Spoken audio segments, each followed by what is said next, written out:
Hey guys, welcome back to Gold Price.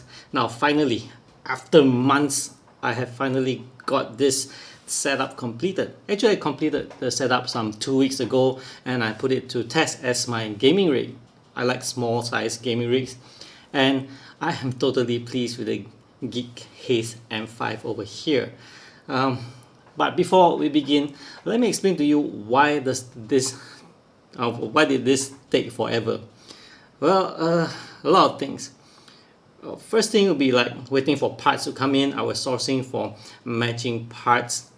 Then after that, I also have parts already in my lab that are in other machines that I need to get some things done before I actually port them over. Port to say means I have to dismantle or change some components and get it in.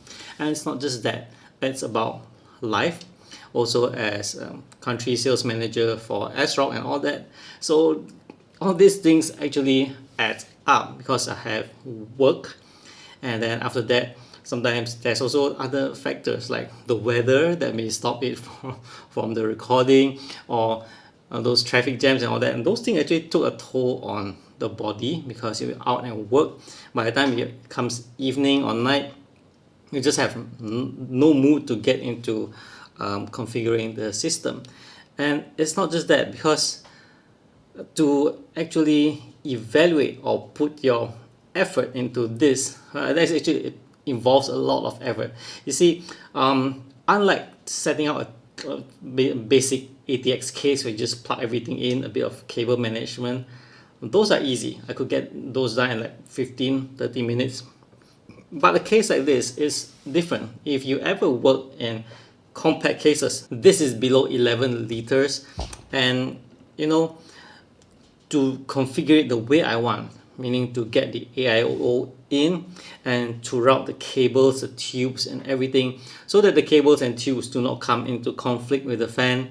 I even had matters like the fan that I used was rattling, so I had to dismantle certain parts to replace the fan. I have issues like the system supposedly working and it does not work here for some reason.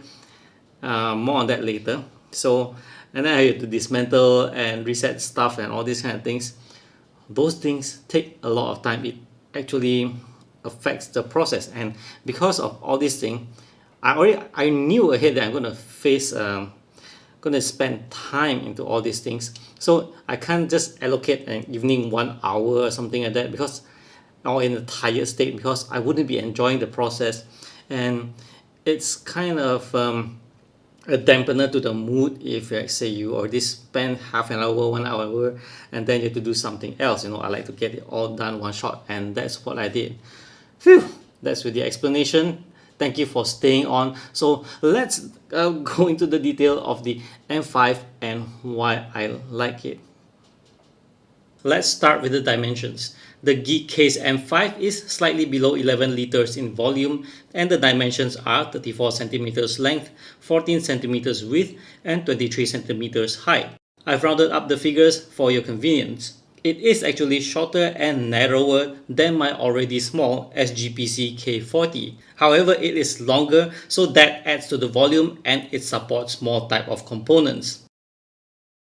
I absolutely love the structure of the GEEK Case M5. While the interior is using the same material as with the other GEEK models, the panel material is of a tough SPCC steel that is powder coated. Colors are available in white and in black. This is what the side panel looks like.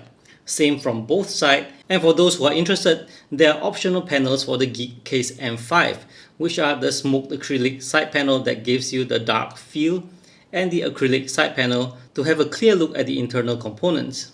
The side panels on the GEEK Case M5 are held in place by other panels, so in order to remove any of the side panels, you need to first remove the top panel.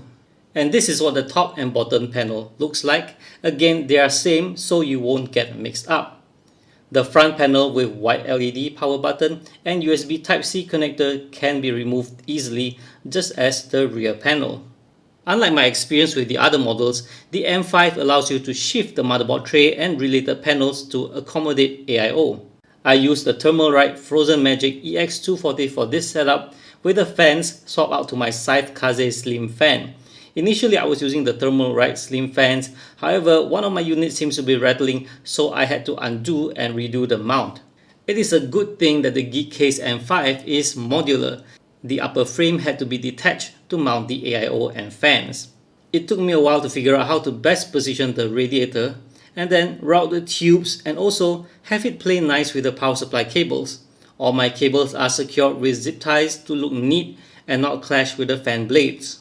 Huge thanks to Sleeve Mod by PC Mod for sponsoring my cables. If you are from Malaysia, I will put their links in my description for you to contact them.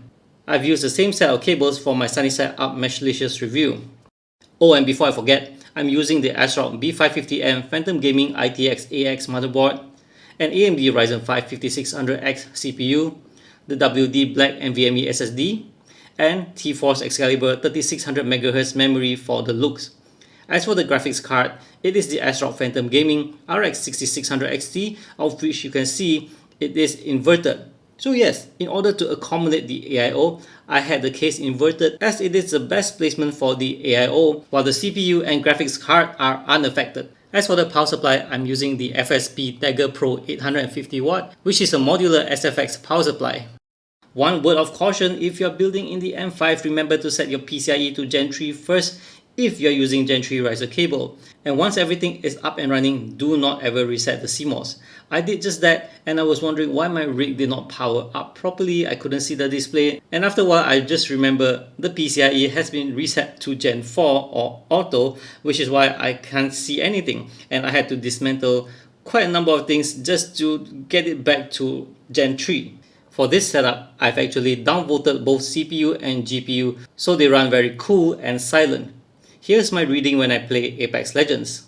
I did additional tests on the thermals with the AMD Ryzen 5 5600X on default and the AIO's stock full-size fans on open bench against the same 5600X. In this case, I get 57.9 Celsius against 61.8 Celsius, which is the tuned 5600X, and if I did not tune the 5600X, it would reach 63.9, which is still very good. As for the graphics card, the perforated panels work very well with temperatures at 63 degrees Celsius peak, which is very close to the 60 degrees Celsius without the panel. However, with the acrylic panel, it not only hinders air intake, the warm air still remains in the chamber, resulting in temperatures peak at 82 degrees Celsius, which is ridiculously high for a triple fan RX 6600 XT.